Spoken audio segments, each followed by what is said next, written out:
네, 여러분 반갑습니다. 자, 이제 품질관리 기술사에서 공업통계 파트를 시작을 하도록 하겠습니다. 자, 제일 먼저 교재는 3페이지에 있고요. 확률과 확률 분포가 되겠습니다. 물론 확률과 확률 분포에 대한 내용이 이제 깊숙하게 들어갈 수도 있고요. 아주 얕은 방법으로 나올 수도 있겠습니다. 우리 기술사 문제에서는. 그러나 근본적으로 이 확률과 확률 분포에서 내용이 어떠한 내용이다라는 숲을 잡으실 필요가 있다라는 말씀을 드리고요. 자, 먼저 데이터의 기초 정리가 나옵니다. 우리가 일반적으로 데이터다라는 것은 왜 나오는가를 먼저 생각해 보죠. 데이터는 숫자입니다. 숫자. 수가 왜 나오냐? 우리 제품이 좋다 나쁘다를 판정하기 위해서는 그냥 우리 제품이 아주 좋아요, 매우 좋아요, 아주 나빠요, 매우 나빠요 이렇게 했을 때는 해결이 되지 아니하죠. 그래서 숫자가 필요하게 됩니다. 무엇이든지 숫자만 딱 나와버리면 이 제품이 좋다 나쁘다라는 것을 쉽게 파악할 수가 있을 겁니다. 예를 들어서 부적합품률이 얼마이다 라고 이야기하면 제품이 좋네요, 나쁘네요 라는 것을 알 수가 있는 거하고 마찬가지로 우리 제품의 강도는 어느 정도예요, 수명은 얼마예요, 이렇게 바로 계량화 시킬 수도 있습니다. 여하튼 숫자로 나와버리면 우리는 해결이 될 것이다 라고 이야기를 하겠습니다. 그럼 숫자에는 크게 두 종류를 나눌 수가 있습니다. 계산을 하긴 했는데 그걸 양으로 했는 계량치라는 것이 있죠. 자, 계량이라는 것은 말 그대로 측정했는 것이 되겠습니다. 측정. 헤아리는 것이 아니라 측정했는 값이다 이렇게 이야기를 할 수 있고, 계수값이라고 할 수 있습니다. 계수치라고 하죠. 그럼 계수치는 말 그대로 헤아렸는 거예요. 만약에 부적합품률이 5%다. 이것은 어떻게 알았는데 500개 중에서 예를 들어서 5%가 25개가 있더라. 25개를 헤아렸던 거예요. 그럼 그거에 따라서 부적합품률이 5%다라는 말이 나왔으므로 바로 계수치가 돼요. 그럼 계수치는 헤아리는 것인데, 헤아린 것 이렇게 정리해 볼까요? 그럼 헤아린 것인데 여기서는 두 종류가 나올 수가 있습니다. 방금 전에 이야기했다시피 부적합품률이 어떻게 되느냐라는 부적합품수가 있습니다. 부적합품수가 있으며 품자를 생략한 부적합수가 있습니다. 부적합수. 자, 차이점 어떤 건지 한번 볼까요? 방금 전에 말씀드린 것처럼 500개 중에서 부적합품이 5개 있더라 라고 하면 부적합품 수가 돼요. 그런데 그런 것이 아니라 우리 회사에 어떤 철판을 만들어내는데 이 철판에 부적합한 부분이 가로 세로 3m, 7m가 있는데 여기 부적합한 부분이 5군데 있더라 이런 식으로 부적합수라고 표현을 할 수가 있습니다. 야하고 야의 차이점은 아셔야 되는데요.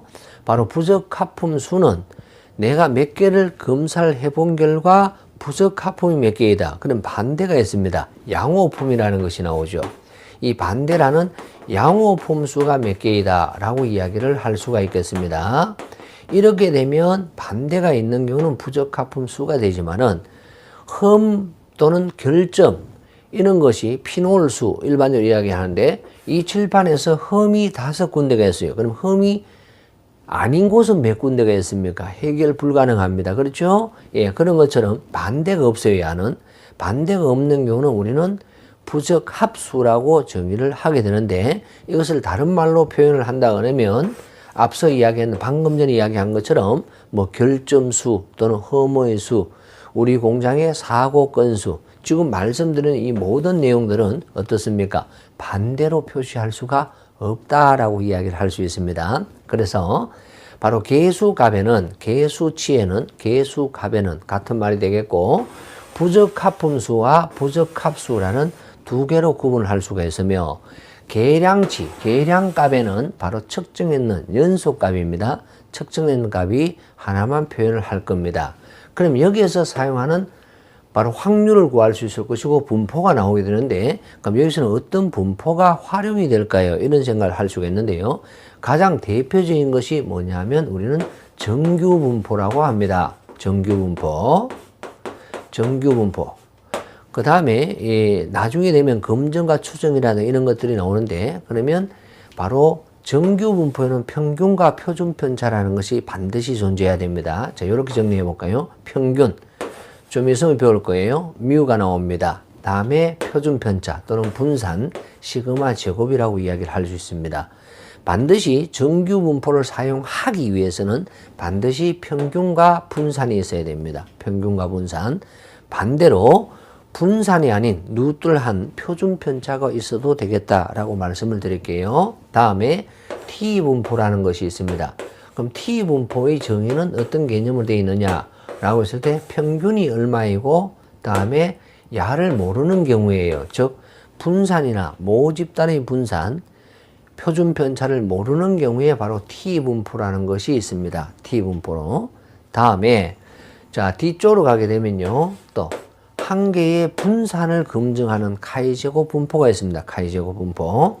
이 카이제곱 분포는 어디에서 사용하느냐라고 했을 때 이 카이제곱 분포는 분산이 시그마 제곱이 변했는가 변하지 아니했는가를 이야기를 할 때 사용하는 분포가 카이제곱 분포가 됩니다. 다음 이 카이제곱 분포 다음에 나올 수 있는 게 F 분포가 있어요.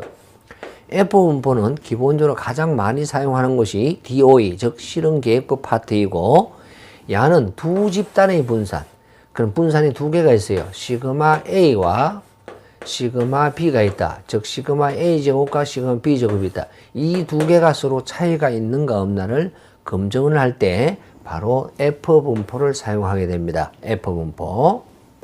자, 다음에 F 분포 다음에 또 뭐 없는가? 나중에 우리 신뢰성이라는 곳에서 나오게 되는데요. 신뢰성 관리에서는 바로 지수 분포라는 것이 나옵니다. 측정했는 분포예요. 이 수명하고 연관이 있어요. 우리가 수명이 어떠하냐라는 건데 야 같은 고장률이 일정한 경우에만 사용하게 됩니다. 그럼 지수 분포 외에 또 뭐가 없습니까? 와이볼 분포라는 것이 있습니다. 와이볼 또는 웨이볼 분포라고 이야기할 것이고 야도 전부 다 신뢰성에서 나오게 됩니다. 수명하고 연관이 있게 되죠. 기본적으로 우리가 사용하는 것이 이러한 분포가 있습니다. 첫 강의부터 너무 좀 빡세다라고 이야기할 수 있는데 흐름은 이런 흐름이다라고는 이야기를 하겠습니다.